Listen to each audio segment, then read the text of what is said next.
And a lot of times I talk to people and they're like, oh, I had this trust set up years ago. And I'll say, is it funded? And they're like, oh yeah, I've written everything in the schedule of the trust. And I'm like, well, have you actually reached out to your financial institutions and transferred those assets? And they're like, no, I didn't know I needed to do that. Which again, that's not going to avoid the probate and the problem. That's going to guarantee that they're going to be going through a probate if they have a trust and they haven't transferred any of their assets.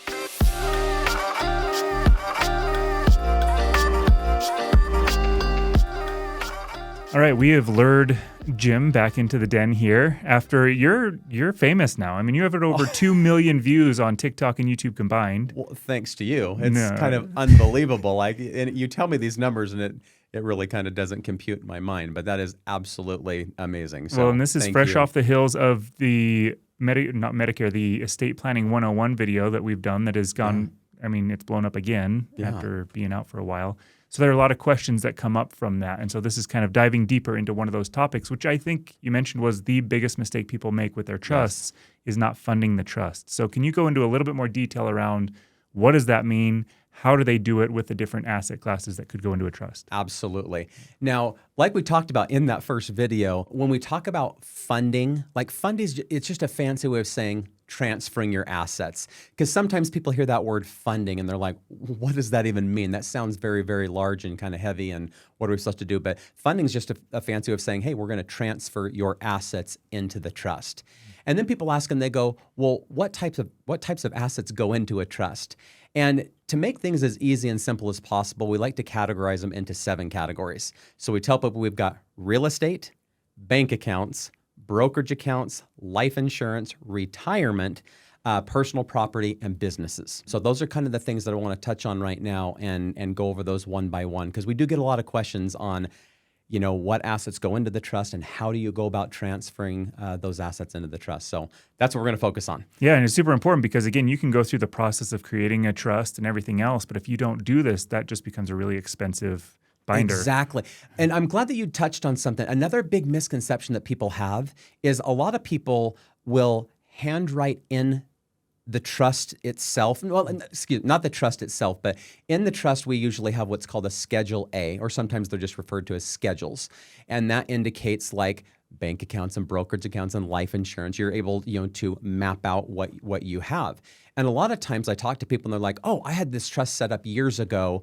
And I'll say, is it funded? And they're like, oh yeah, I've written everything in the schedule of the trust. And I'm like, well, have you actually reached out to your financial institutions and transferred those assets? And they're like, no, I didn't know I needed to do that. Which again, that's not going to avoid the probate and the problem. That's going to guarantee that they're going to be going through a probate if they have a trust and they haven't transferred any of their assets, even if they've handwritten on those schedules, hey, this is where I bank and these are my brokerage accounts and this is life insurance. Doesn't matter because that hasn't been done with the actual financial institution. Awesome. Well, can we start with real estate? Because I think that's most people's biggest financial asset that they have. So how does somebody fund their trust with a piece of real estate? Real estate part. And we did do a video that talked about real estate. We went into all sorts of details on how that works. So I'm just going to focus on how do we actually transfer real estate into a trust? And the way that that's done is by recording a deed at the county recorder's office, wherever the property is located. And a lot of times people ask and they say, well, is that something that I can do myself? The answer is yes, but with deeds and titles, you probably don't want to do that yourself. It's important to have somebody that knows what they're doing. So whether it is a title company or an attorney or a company like us that handles those types of things, you just don't really want to mess up the title of your property because that can create all sorts of obviously problems and clouded title and taxing issues if it's not done the right way. So you want to make sure that it's done the right way. But essentially what happens is we're preparing a deed and it transfers the title out of your name, whether you're an individual or a couple, and then it's moving it over into your name as the acting trustee of the trust. Mm-hmm. So you're still on the title. And when I say you, that could be either an individual or a husband and wife or whatever the case may be. But you're still on the title, but instead of it saying individual or husband and wife or whatever, it says as trustee of the whatever the name of your trust is with doing that. And then that gets recorded. And then once the deed's been recorded, the county will return that back, and then that confirms and verifies, hey, the deed or the title to your property has now been transferred into the trust. And then really what that means in layman's terms is when the time comes that either myself and my spouse pass away or whatever the case is there, then the successor trustee of the trust, they're going to be then going in to the title company, will provide a death certificate, and then the title company will look at the title and they say, oh, we can say that this is in the trust, and then they're able to sell that without probate, and they do it all privately. So it's a really, really great way to avoid that probate. Is there a cost to doing a title transfer? Great question. And the answer is yes. So there's always a recording fee. So every single county, every state, doesn't matter where your property is located, they do have a recording fee. And some recording fees are statewide, and some are countywide. Now, if people utilize us to prepare the deed, we'll actually include an instruction letter that says, okay, sign the deed here, the notary signs here, and then write a check for whatever the amount is payable to whatever the county recorder is. And then we give them an envelope that's already stamped and ready to go, and then all they have to do is sign the deed, put in a check, drop it in their mailbox, and they're funding their real estate. Perfect. And if people haven't seen our other videos, some questions that came from this dialogue is, if I do this and I'm transferring my house into a trust, does that trigger a due on sale clause? Right. Can I do this if I have a mortgage already on the property? So how would you answer those? Great question. Absolutely. And the answer is yes. So if you transfer the property over into a revocable trust, which is what this is, and it continues to be your primary residence, and you're the owner and the trustee. So technically we call that the trustor and the trustee, or sometimes the grantor and the trustee. That just means the owner and the money manager of the trust. As long as you are both of those, which again, normally when somebody's setting up a trust, they're setting it up for themselves and they're moving their primary residence over into the trust. And so there's no issues with any type of a due on sale clause. Perfect. With doing that. So we do get that question a lot. And quite frankly, most people ask and they go, do I need to notify my lender? Like, do I need to call them, or do I need to refinance? And again, the answer is no.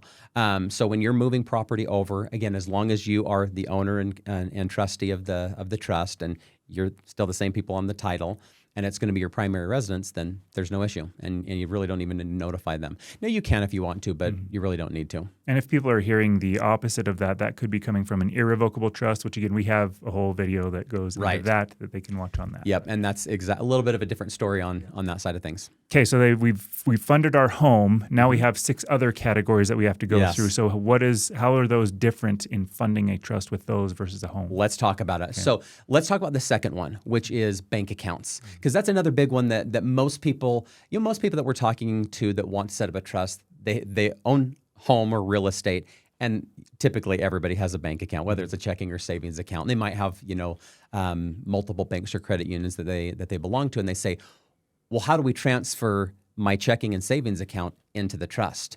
Well, there's really 2 options. And again, we give you instruction letters that, if you ended up doing your planning with us, then we'll give you some instruction letters that you can then give to your bank or credit union, and it gives them these 2 options.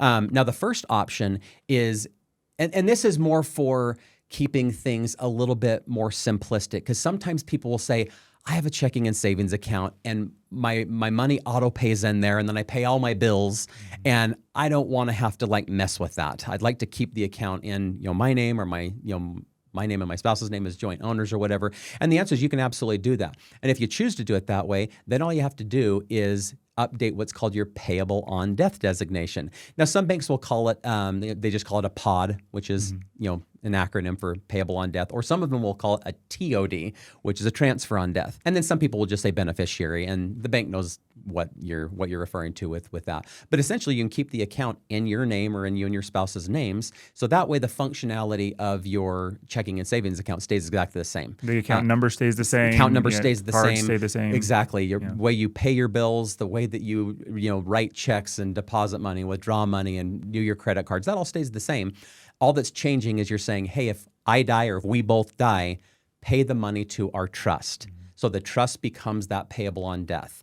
with doing that. And then essentially all that happens is when the owners of the account pass away, the successor trustee just presents a death certificate, and then the bank looks in their records in their computer system, and they go, oh yeah, we can see that we're supposed to release the money to the trust, and that's what we're going to do. So then they cut the check to the trust, avoids probate, keeps things simple. The other advantage of that is now, remember, we want the money paying out to the trust because the trust is going to have rules on how that money gets to our kids or beneficiaries, and we could have age restrictions and all sorts of things. But that's one of the main reasons is we want to make sure that if you pass away, you get to control when, where, and how your beneficiaries receive your money.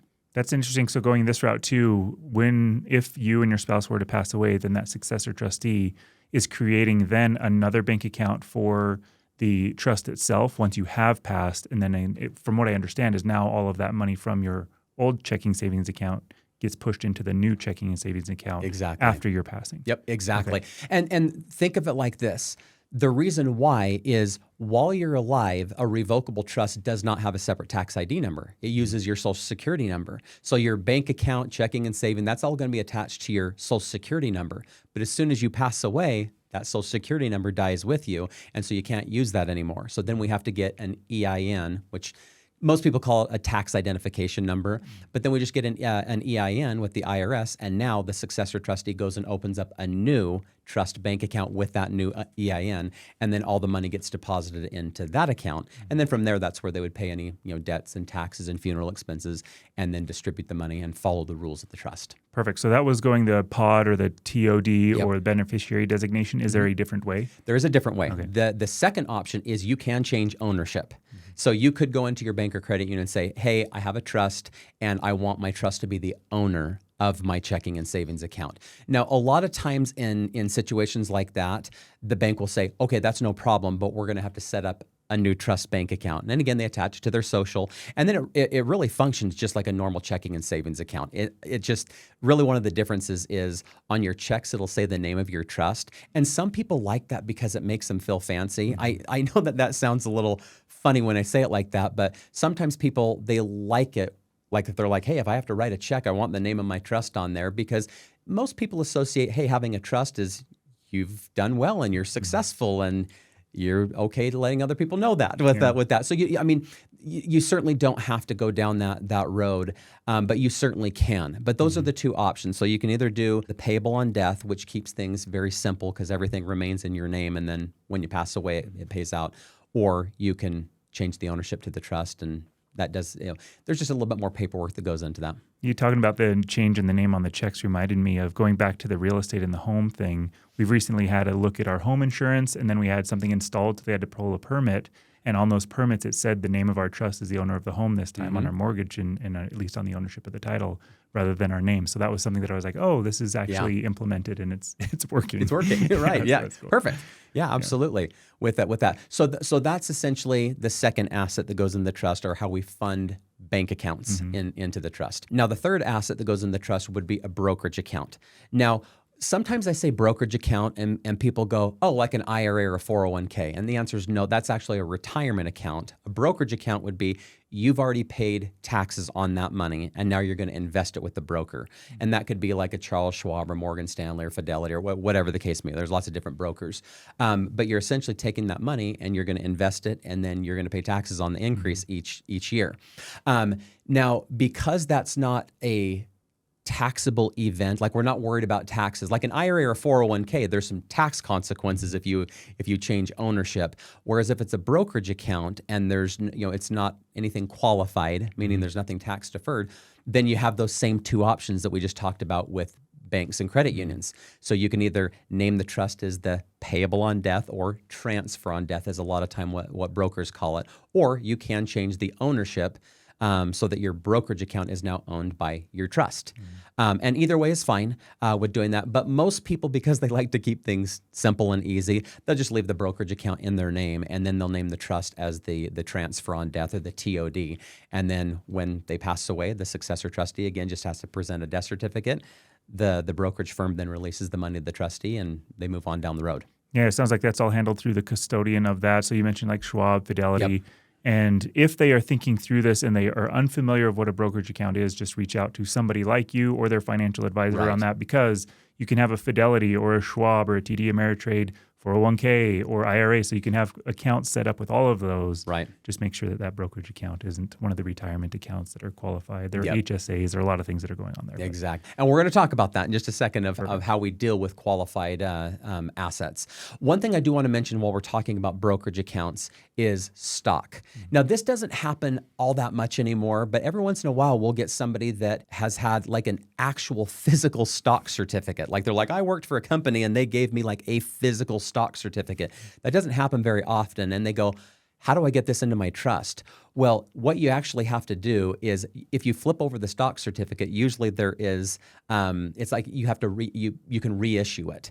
And so you actually then put the name of the trust and then you submit it back into the company and then they'll reissue the stock in the name of your trust with that. So that's how you handle, like I said, that doesn't happen as often anymore because most people just have a broker and, you know, the broker handles all of those things. And so they're not physically holding those stock certificates. But every once in a while, we do get somebody that has like physical stock certificates, and that's how I actually had a friend who, once he turned 18, his dad handed him like 10 physical stocks of something that he had bought a long time ago for his son. Yeah, so and I bet what the dad did is he turned him over and said, "We're going to reissue these to my son now that he's 18 or whatever," and then the company will reissue them in the son's name. Nice. With that. So anyhow, that's three of them. Three of them. Yep. So we've got real estate, bank accounts, brokerage accounts. Next one is life insurance. Now, life insurance, the way that we transfer life insurance is by beneficiary designation. Now, can you change the ownership? Yes, if you wanted to, but it's kind of unnecessary. And the reason why it doesn't really matter is we're not dealing with a taxable asset. So life insurance goes income tax free. And so we're not worried about like, oh no, if we change the ownership of this life insurance policy, it's going to trigger a tax. It doesn't work like that. So you technically could change the ownership of a life insurance policy to name the trust as the owner, but that again takes a little bit more effort to do that. And so people go, let's just name the trust as the beneficiary. Now, there's two options here as well. If you're an individual, so if you're not married, you're just going to name the trust as the primary beneficiary and call it good, all is well. But if you're married, you now have two options. You could either name your spouse as the primary beneficiary and then name the trust as the secondary beneficiary. So that way, like let's say husband passes away and his wife's name is the primary beneficiary, well then the money just pays out to her, no issues. But then the trust is listed as that secondary beneficiary so that if they got in an accident at the same time or if the wife had passed away first, the money now pays out to the trust. And remember, the trust is going to have rules on how that money gets to the beneficiaries so that they don't just get a lump sum of money at age 18 and blow right through it. Because typically that's what happens with life insurance is those are typically larger, amounts of money and probably not a good idea to give an 18-year-old $1 million.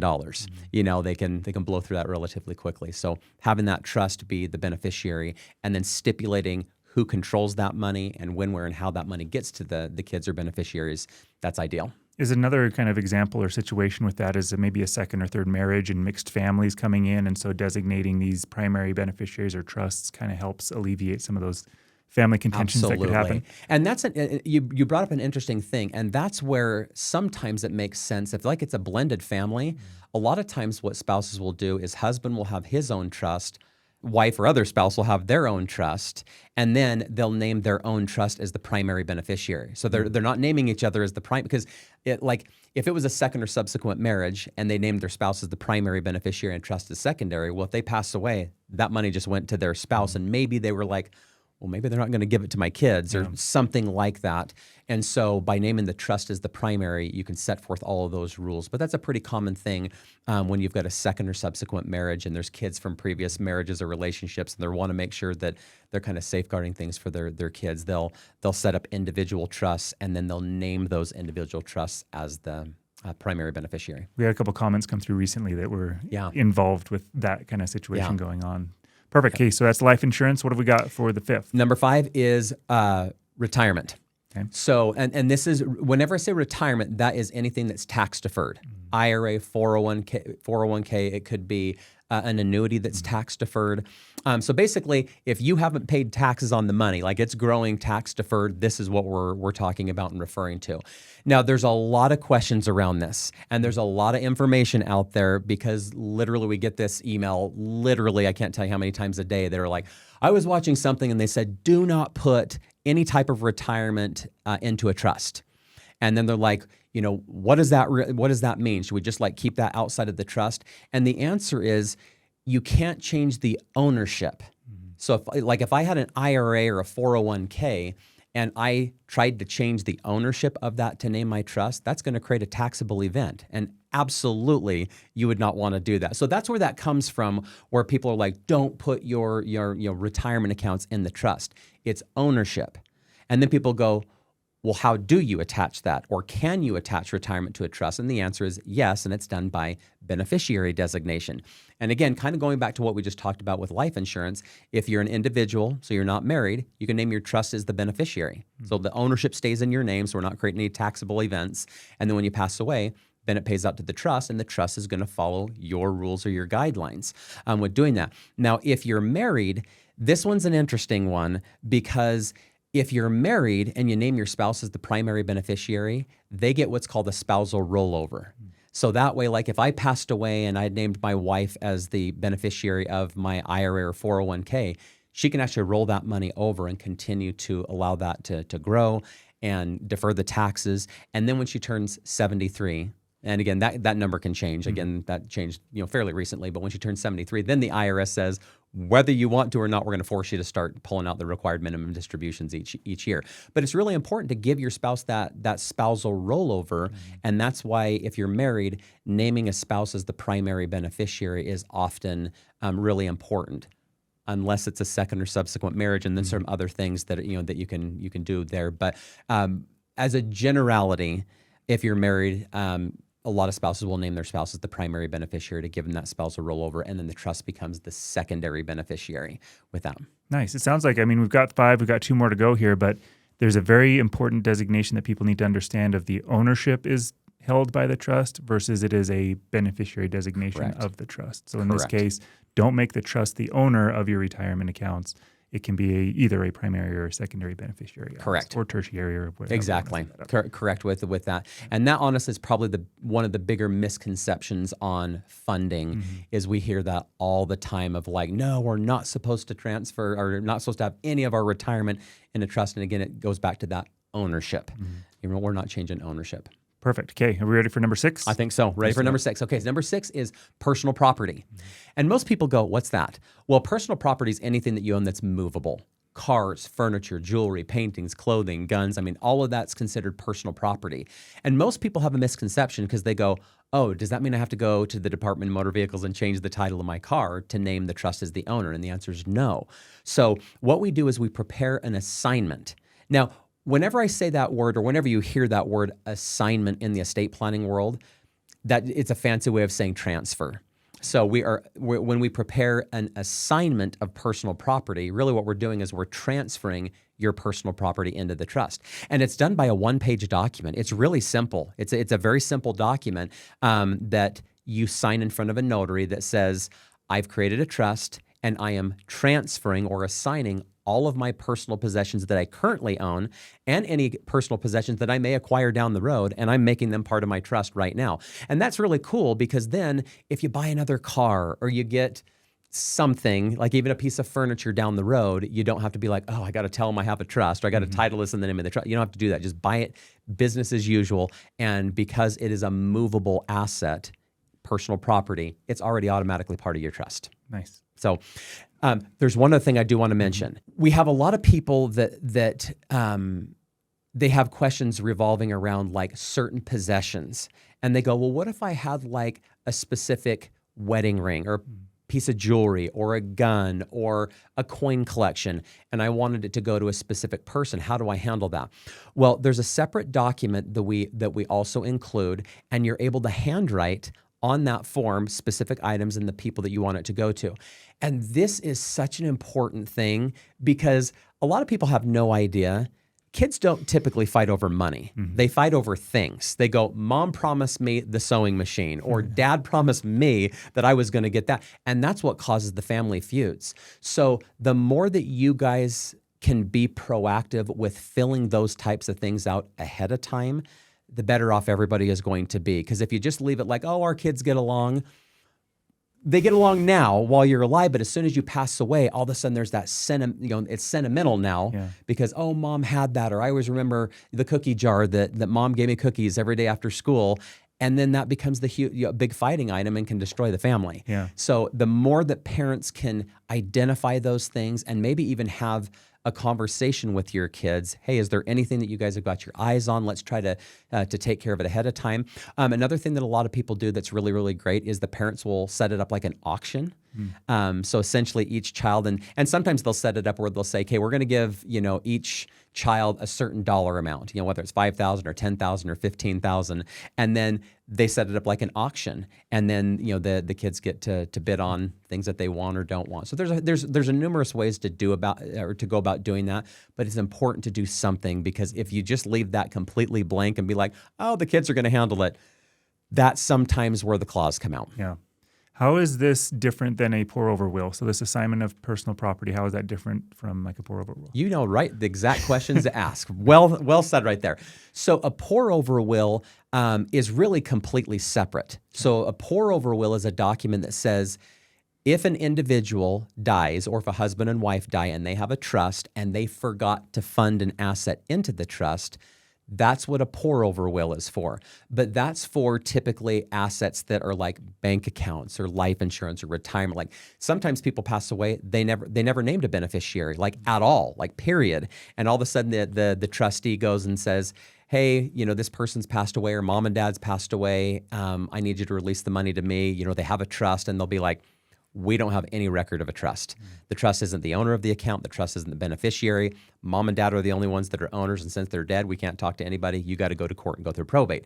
That's when the will would be used. Okay. So the pour-over will is simply a tool that says if there was an asset that was accidentally not transferred into the trust while individual or mom and dad were alive, then it has to go to court and go through probate. And really all that's happening in probate is the court or the judge is saying, oh, oops, they forgot to transfer this asset, and then they're going to transfer that asset into the trust, and then it follows the rules of the trust. So it's almost like a safeguard to make sure that if we did leave something out, it's still going to follow the age restrictions and the rules that we've set forth in the trust. Because if you don't have a pour-over will and you left an asset out, if it went to court, the judge would just give the money to the kids when they turn 18. And that may not be at all what the trust stipulates. So that the pour-over will is just saying, no, we have a trust with some very specific rules. We just accidentally left that asset out. And so then it goes through probate and gets poured over into the trust. Gotcha. And sorry to dive into this. It's just that going into probate is an important thing here, because now you're going to have time that you're going to be waiting and a cost that's going to come into that as well. So I think like if people think, oh, I've got a pour-over will, that takes care of this. It doesn't necessarily in the same way that you're talking about with the assignment of personal property or funding these other items that we talked about. Correct. So think of that pour-over will is if you forget to do all of the things that we're talking about right now, there is a safety net. Perfect. But we really don't want you to use that will. And I know that sounds really confusing, because people are like, well, why are you doing it then? Why are we doing a will if you don't want us to use it? And it's because if you don't transfer assets into your trust like you're supposed to, it's a safety net. Perfect. Okay, I think we're on our last one. We're on our last one, which is business assets. Right. And this could be like an LLC or a corporation or a sole proprietorship. And people go, I have a business. How do we get that into the trust so that if we pass away, it follows the rules and guidelines?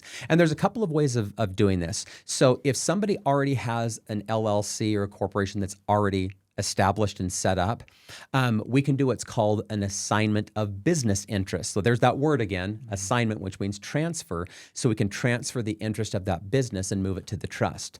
And that way they don't have to go backwards and then redo like their operating agreements or their bylaws or whatever.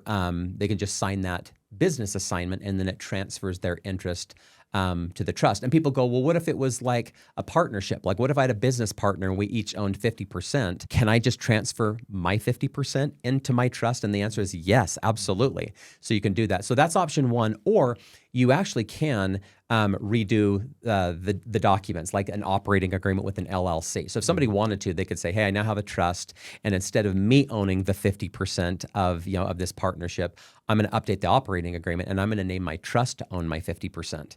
And then that gets re-signed by both partners, and you can do it that way as well. Or if you're setting up a brand new company. So people go, what if I was going to set up a new LLC? Like, what's the best way to handle that? Well, again, you could still set up the LLC in your name, and then we could do a business assignment that way. Or you can come right out of the gates and have your trust be the owner of that business right from the get-go.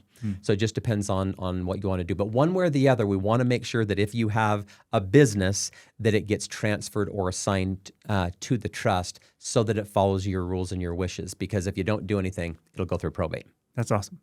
I think this is so helpful for people because I get comments about it all the time. You clearly get this all the time about how do I fund my trust? Yes. Would you be willing to go over those really quickly again? So the 7, and very clearly articulate which ones should be owned by the trust, which ones could be owned but probably shouldn't, and which ones definitely should not be owned by the trust but rather beneficiaries. Absolutely. So the 7 things, again, first one is real estate. That should be owned by the trust, and that's done by recording a deed at the county recorder's office where the property is located. Number 2 is bank accounts, and that could be either. So the trust could be the owner, or it could be the beneficiary or payable on death. And the reason why it doesn't matter is it's not a taxable asset. So if you change ownership, we're not fouling anything up, and that's why it doesn't matter. You could do ownership or beneficiary designation. The third one is brokerage accounts, and that's the same thing as a bank account. You could do either. So the brokerage account could be owned by the trust, or the trust could be the TOD or the transfer on death. And again, because it's not a taxable event, doesn't matter which one that you choose. Number 4 is life insurance. And really and truly, life insurance kind of falls into that same category where you could change the ownership or the beneficiary. Most people will leave the ownership alone. They'll name their spouse as the primary if they're married. If they're not married, they'll just name the trust as the primary. But if you are married, then the trust becomes the secondary beneficiary, and that's how the most common thing with life insurance. And then retirement, we do not change ownership. That's the big exclamation point. Do not change ownership on retirement accounts because that is a taxable asset. Yeah. And so then the trust becomes either the primary or the secondary, depending if you're single or married, or if it's a second or subsequent marriage, then that can kind of play into that as well. The 6th is personal property, and that's just done by signing the assignment of personal property in front of a notary. So you don't have to reach out to any financial institution or do anything there. Literally, it's a 1-page document that you'll sign in front of a notary that transfers all current and future personal possessions to the trust. And then the 7th and final one is businesses. And again, that kind of goes back to either or. You could change the ownership of the business to name the trust, or you could do a business assignment and assign it to the trust. One question that people do ask in reference to businesses is they go, is that going to foul up the way I do my taxes? And the answer is no. With a revocable trust, remember the trust is tax neutral. It's a pass-through entity, so your Social Security number is used. So whether you change the ownership of like an LLC or you just did a business assignment, in either of those situations has nothing to do with taxes. Taxes will remain exactly the same. This is so helpful. And not just for me, not just for the channel, but for anybody who watches it. This is so helpful. So thank you for taking the time, not just in previous videos that are blowing up and everybody's watching. I mean, millions of people have seen your face now, which is intense. Right? But also just moving forward, this is so helpful for people to avoid those mistakes that could happen. I saved this to the very end because we like to get people all of the information first. This is never any sort of sales pitch or anything like that. But if there's somebody is looking into wanting to set up a trust, how do they get in contact with you? Who can you help and who can you not help? Absolutely. So the easiest way to get a hold of us really and truly is just going to the website. Go to easylegalplanning.com, or if you want to send us an email us at service@easylegalplanning.com. Those are probably the 2 easiest ways to get a hold of us.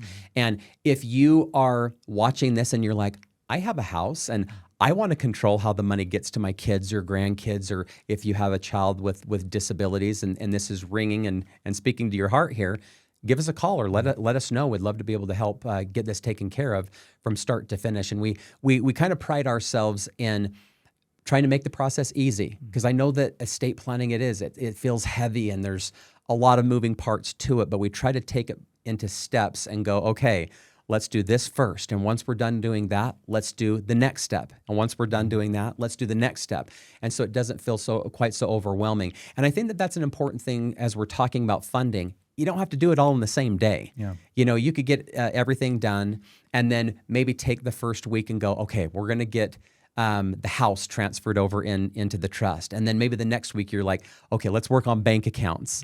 And then maybe the next week it's life insurance. So you can kind of take it steps if you need to, or if you want to just knock it out in an afternoon, you can do that as well. And so many financial institutions have made beneficiary change forms super easy. And a lot of times you can just do it right online as long as you log into your account, and then you can update a lot of those things right online. Perfect. And all 50 states? Mm-hmm. Yep. Perfect.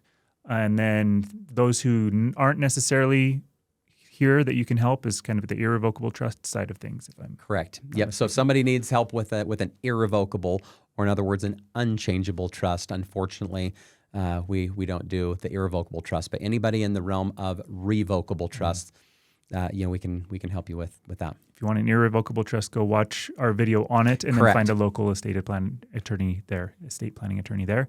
Last one, which is probably the biggest responsibility of these videos, is the secret code word. I knew you were going to ask people me need that. to leave in the comments. I knew. Hey, but I was kind of prepared today because it was my anniversary, and my wife, bless her heart, she got me some really cool cufflinks, and they look like, I'm going to pull these up. I don't know if you can see in the camera. Yeah, we'll zoom in on that. Yeah, they're snakes. So All it's right. going to be snakes. All right. That's going to be our key word. If you leave snakes in the comment, then we know we've made it to the end. We do that to try to mitigate we get people who write some angry things sometimes and they haven't watched the whole video. Yeah. So this helps us know that they made it to the end. So Jim, thank you for taking the time to cover this. Oh, thank you. And then we'll lure you back to get you on some more videos here with some more questions. Love it. Thank you so much.